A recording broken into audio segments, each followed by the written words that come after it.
Para lo cual, me permito hacer desconocimiento a su señoría que la flagrancia se dio en términos del artículo 146 en su fracción segunda, inciso B, del Código Nacional de Procedimientos Penales vigente en la entidad. Todos estos hechos ocurren en fecha 20 de agosto del 2019. Esto cuando al encontrarse en su local comercial ubicado en Avenida Estado de México, le recibe una llamada telefónica de parte de su esposa que se encontraba en su otro negocio comercial ubicado también. Es cuando ella le refiere que se habían presentado unos vecinos a su negocio de nombre, los cuales iban a bordo de un vehículo tipo Aveo. Asimismo, le refiere que le estaba exigiendo la cantidad de 7,000 pesos o de lo contrario lo iban a entregar en pedazos en una bolsa. Es en ese momento que le refiere también que sus acompañantes traían un arma de fuego. También su esposa le refiere que le había hecho la entrega de la cantidad de 2,000 pesos ya que no contaba con los 7,000, y a razón de esto el señor se había enojado y le había comenzado a insultar. Saliendo del negocio, es por ese motivo que el denunciante sale de su negociación y se percata del señor quien se había bajado del vehículo. De igual forma, solicita el apoyo al 911 para que acudieran en su auxilio, presentándose primeramente unos elementos de la policía municipal. El oficial le refirió que no podían atender su emergencia, no podían atender su auxilio ya que tenían otras emergencias. Se retiró del lugar. Posteriormente llega otra unidad de la policía municipal y de igual forma le manifiesta lo que estaba sucediendo, y este le refiere de igual forma que tenía que retirarse, que no podía atender en ese momento su apoyo, hasta que posteriormente llegó los primeros respondientes de la policía estatal a quienes les manifiesta lo ocurrido y voltea y les señala a sus agresores, y percatándose que ya únicamente se encontraba, por lo que le señala a los oficiales a este sujeto, y los primeros respondientes se trasladan hasta donde estaba este detenido y le hacen de su conocimiento la imputación que había en su contra. Asimismo le hacen saber sus derechos y proceden a realizar su detención. Una vez indicado lo anterior, pregunto a la defensa en control horizontal, ¿hay alguna manifestación? Sí, señoría, muchas gracias. De igual manera, tal como ya lo hizo el Ministerio Público, el asesor jurídico y en este caso también la defensa, voy a hacer argumentos respecto del control legal de la detención, pero para esto le solicito me permita hacer un pequeño antecedente para que sirve además para el control legal de la detención respecto del caso que se ventila en este lugar. Es importante señalar que existen, como bien lo dijo ya la víctima, existen diversas carpetas porque son vecinos de frente. Punto número uno. Existen tantas carpetas en donde también el hoy víctima se encuentra como imputado en una diversa por abuso sexual, donde además tiene ya un dictamen en psicología positiva, la víctima, que es hermana de aquí mi representado, pero también debo decir, y bajo el deber de lealtad, que existen diversas donde también él acusa en diversas carpetas a hermanos, hermanas de mi defendido. Este es un pleito de vecinos definitivamente. Es cierto también lo que dice la víctima, es importante destacarlo, efectivamente existe y tiene traslado de esto el Ministerio Público y la asesoría jurídica, existe un oficio de medidas de protección, pero es en contra de él, no a favor. Es en contra para que no se pueda acercar, en contra de la víctima que obra ya en esta carpeta, a la cual también tiene descubrimiento probatorio traslado el Ministerio Público y la Asesoría Jurídica en copia certificada, donde efectivamente él es imputado y tiene una medida de restricción para que no se acerque a las víctimas. Efectivamente, eso es lo que está sucediendo, porque, y ahora voy a entrar, aun cuando ya le comenté y tienen de esto descubrimiento ya el Ministerio Público y la Asesoría, de que existen diversas carpetas y ya tienen traslado de esto. Le voy a comentar que el Ministerio Público fue omiso en su exposición al decirnos que efectivamente son vecinos, ¿sí? Donde se dieron supuestamente los hechos, viven de frente. Entonces, ahora voy a entrar al control de la detención, que es el tema que nos interesa. Primer punto, dice el Ministerio Público que es la legal detención deberá, y la funda en el 146, fracción segunda, inciso B, donde nos dice, claramente usted lo conoce, inmediatamente después de haberlo cometido es detenido, y el inciso B, cuando la persona sea señalada por la víctima u ofendido. Pero además que tenga en su poder instrumento, objeto, producto del delito, o se cuente con información o indicios que hagan presumir fundadamente que intervino. Así lo describe. Y seguimos todavía con ese específico del inciso B, donde dice que además no se haya interrumpido su búsqueda o localización. Vayámonos a las horas que manejó el Ministerio Público. 17:30, cuando dice que supuestamente mi representado se acercó irrazonablemente, se acercó a su vecina de frente para pedirle 7,000 pesos como una extorsión. 17:30. Pero, dice la policía, que después de hasta la tercera intervención de un agente de la policía, decidieron hacerle caso, que eso ya causa suspicacia de entrada, porque cualquier primer respondiente, si se percata de que hay un acto ilícito que se está cometiendo, hubiera respondido de manera inmediata. Pero bueno, hasta el tercero de ellos dice, bueno, te voy a hacer caso. Pero para esto ya eran las 17:45, cuando eso sucedió, 15 minutos después. Pero además seguimos en el supuesto del 146, fracción segunda, donde nos dice que se le encuentre objeto o indicios. Y el Ministerio Público también fue omiso al decir que en la entrevista del primer respondiente, y aquí está el Ministerio Público, cuando dice, realizó una revisión en su persona sin encontrarle objeto alguno. Así de claro lo dice el primer respondiente. Punto importantísimo y además relevante para el análisis del 146, fracción segunda, inciso B. Muy bien. Entonces, él es muy específico al decir no hay objetos. En la cadena, en el informe policial homologado que firman dos primeros respondientes, tampoco pusieron a disposición ningún objeto relacionado, indicio relacionado con el hecho que se le pretende imputar a mi representado. Esto es, para ser específicos, no hay numerario, extrañamente, porque dijeron, le entregó 2,000 pesos.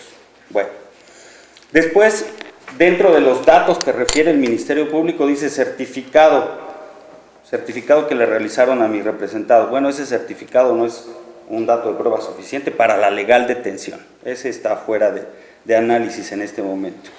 Informe de inspección para la legal detención, pues tampoco tiene mayor relevancia. Pero venimos ahora otra vez con la entrevista de la supuesta víctima. Llegamos a esa entrevista donde la víctima nos refiere lo siguiente. Nos dice, 17:30 le pidieron dinero a mi esposa. En el domicilio, que además, como ya lo referí, perdón por la insistencia, son vecinos, ¿no? Pero también dice, en la lógica de analizar la legal detención, que quien lo señala, pues es el señor. Pero al señor ni le constan los hechos, no estaba en el lugar ni en el momento cuando supuestamente se dieron estos hechos. Él dice, como bien lo refiere aquí, salí y me asomé, perdón, lo llamó su esposa por teléfono porque él se encontraba en otro local. Y lo refiere aquí cuando su esposa se encontraba en 2 lugares distintos que el Ministerio Público tampoco nos informó. Y le dijo, y la esposa le llamó por teléfono para decirle que había sucedido eso, llegó después, por lo tanto no le constan los hechos, no fue testigo de los hechos. Y bueno, pues ya después le informó a la policía, lo señaló y 15 minutos después fue detenido, efectivamente.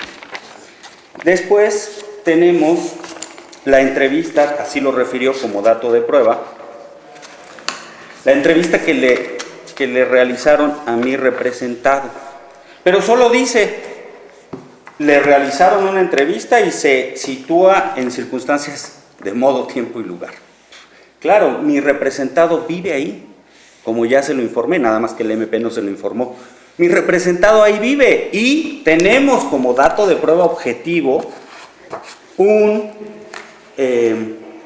comprobante de domicilio de luz, el cual también ya tiene traslado el Ministerio Público y la asesoría jurídica, donde nos dice efectivamente que mi representado vive en ese lugar, pero además lo podemos corroborar con el estudio que ya le realizaron y que nos refirió el Ministerio Público. Por lo tanto, sí se sitúa, claro, se sitúa, ahí vive.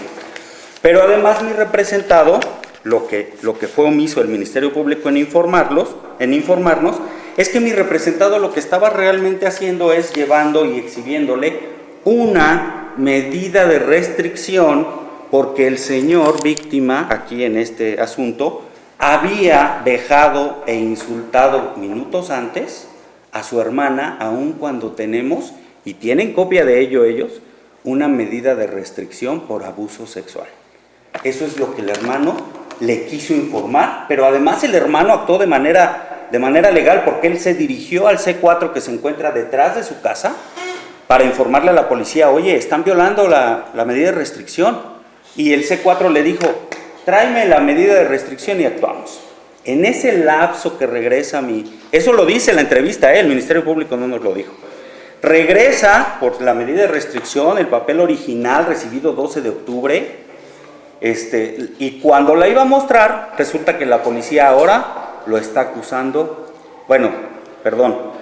la supuesta víctima ahora lo está acusando de una supuesta extorsión. Eso es lo que sí dice la entrevista de mi representado ante el Ministerio Público.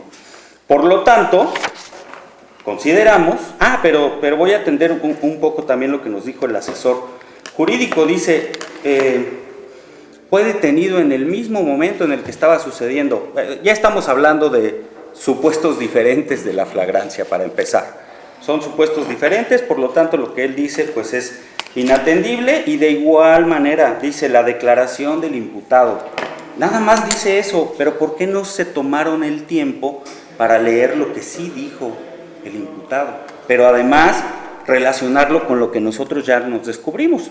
Si él vive ahí, él tiene su domicilio en ese lugar, igual que sus hermanas, las cuales tienen una medida de restricción por diversos hechos, me queda claro, pero en los mismos asuntos, una pelea de vecinos que lleva años y que tienen carpetas de investigación varias.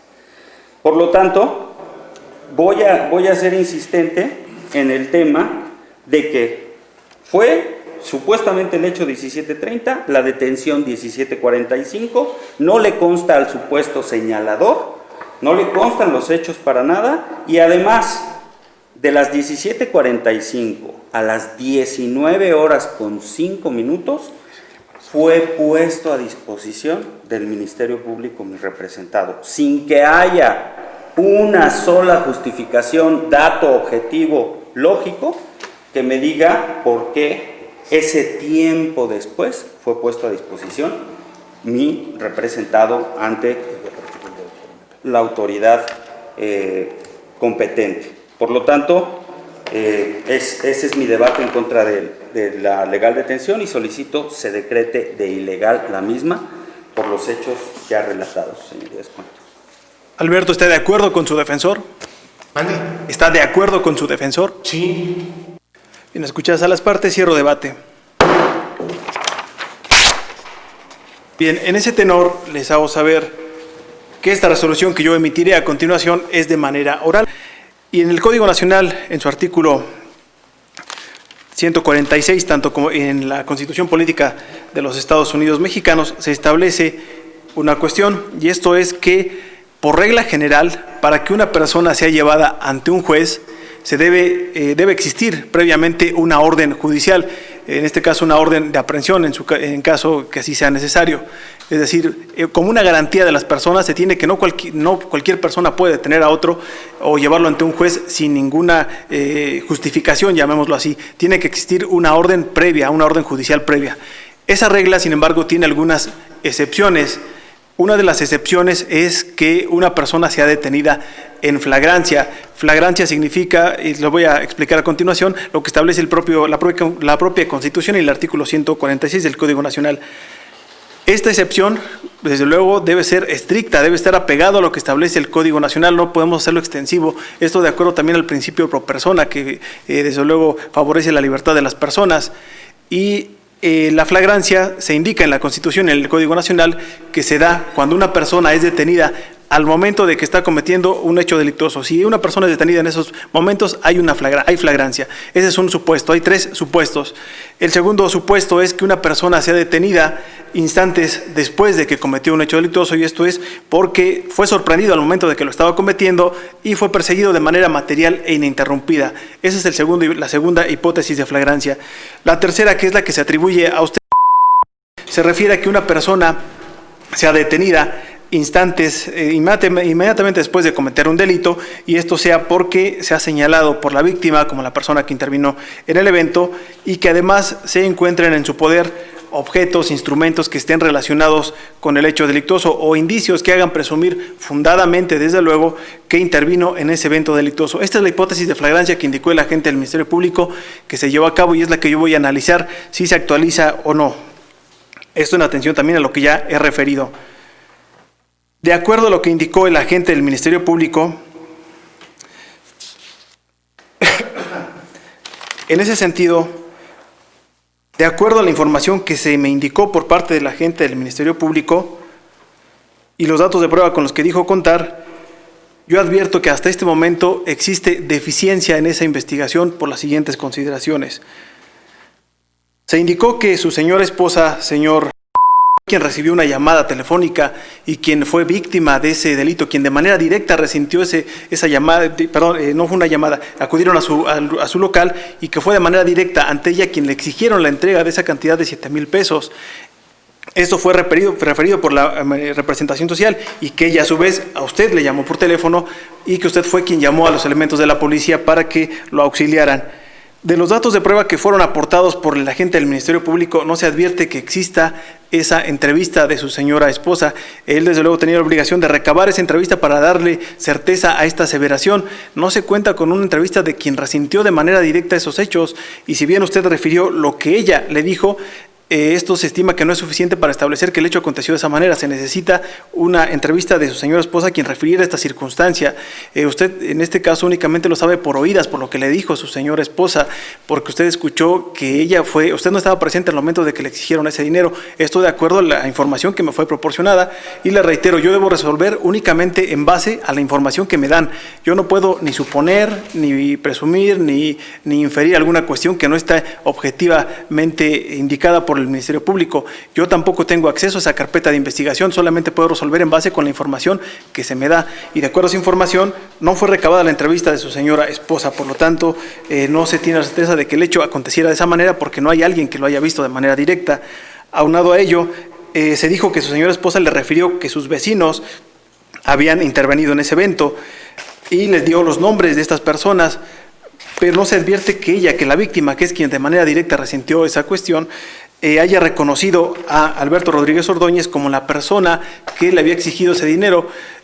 Máxime que hubo una comunicación telefónica con usted. La ausencia de esa entrevista de su señora esposa hace que yo no tenga por acreditado que ella lo reconoció. Es decir, existe la posibilidad, cabe la posibilidad de que incluso no sea la persona a la que ella se refería, que se refería a otra persona. No hay un reconocimiento de ella donde dice, sí, es él, es ella la persona, está donde usted lo dice, pero por lo que ella le refirió, aunado a que, como ya le dije, no cuento con la entrevista de su señora esposa, pues esto queda, digámoslo de manera coloquial, para que se entienda de una mejor manera. Existe un rompecabezas donde falta una pieza fundamental, que es la entrevista de su señora esposa, que podía dilucidar diversas cuestiones para estimar que la flagrancia que se acredita y que aconteció de la manera que se indicó por parte de la agente del Ministerio Público. De igual manera, también advierto, de acuerdo a lo que indicó el Ministerio Público, que existió un lapso temporal. Yo debo de verificar también que una persona que es detenida sea puesta inmediatamente a disposición del Ministerio Público. Se indicó por parte del agente del Ministerio Público que la detención del señor Alberto Rodríguez Ordóñez se realizó a las 17 horas con 45 minutos y se indicó que se fue puesto a disposición del Ministerio Público a las 19 horas con 45 minutos. Es así, Ministerio Público, toda vez que la asesora indicó otra hora, 19 horas con 5 minutos. Es 19:05. 19 horas con 5 minutos. Bien, fue puesto a disposición del Ministerio Público a las 19 horas con 5 minutos, más de una hora después de que aconteció el hecho. Esta cuestión no ha sido justificada. Yo como juez también debo verificar que se ha puesto inmediatamente a disposición. Más de una hora de traslado desde el lugar de los hechos ante el Ministerio Público no se ha justificado, no se ha indicado por qué motivo se realizó en tanto tiempo ese traslado. Y estas circunstancias, desde luego, también inciden en que no pueda tener por actualizado o por calificada de legal esa detención, que haya sido legal. No está justificado por qué se tardaron tanto tiempo los elementos de la policía en llevarlo ante el Ministerio Público. Aunado a lo anterior, de igual manera, como lo hizo notar el Ministerio Público, tampoco advierto que se hayan realizado actos tendientes o inmediatos para lograr la localización de Alberto Rodríguez Ordóñez, es decir, para que se lleve a cabo esta flagrancia, se establece en el propio Código Nacional de que se deben realizar actos. Lo voy a leer, me voy a permitir leerlo de manera literal para que haya una mejor comprensión.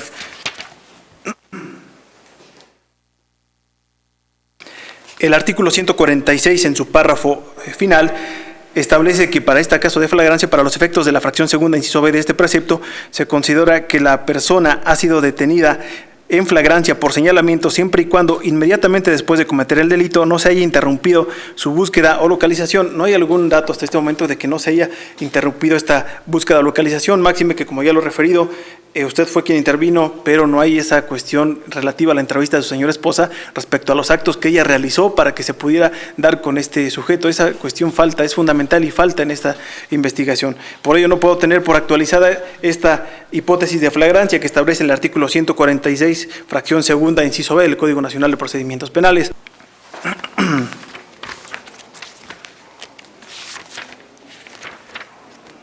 Un segundo. De acuerdo al artículo 149 del Código Nacional de Procedimientos Penales, es obligación del Ministerio Público verificar si se acredita esa hipótesis de flagrancia, y si él advierte de los datos de prueba que no hay esta hipótesis de flagrancia, desde luego tiene la obligación, en su caso y en el supuesto, de solicitar una orden de aprehensión para que sea remitida esta persona ante un juez, pero con una orden de un juez, circunstancia que no aconteció en el presente. Es decir, a pesar de que no existe esa hipótesis de flagrancia, no se acredita, no se desprende de los datos de prueba, no realizó esta acción, no solicitó esta orden para que en su caso pudiera ser llevado ante un juez el señor. Reitero, el hecho de que yo esté emitiendo esta resolución no significa que esté pronunciándome respecto al fondo del asunto, respecto a alguna prueba que sea ilícita o no, simplemente que no se acredita esa hipótesis de flagrancia, no estoy haciendo un pronunciamiento más allá. Y en ese tenor, al no acreditarse la hipótesis de flagrancia, invocada por la representación social por las razones ya arguidas, siendo las 12 horas con 45 minutos del día 24 de agosto de 2019, no se califica de legal la detención de Alberto y en consecuencia se ordena su inmediata libertad siempre y cuando no se encuentre detenido por un delito diverso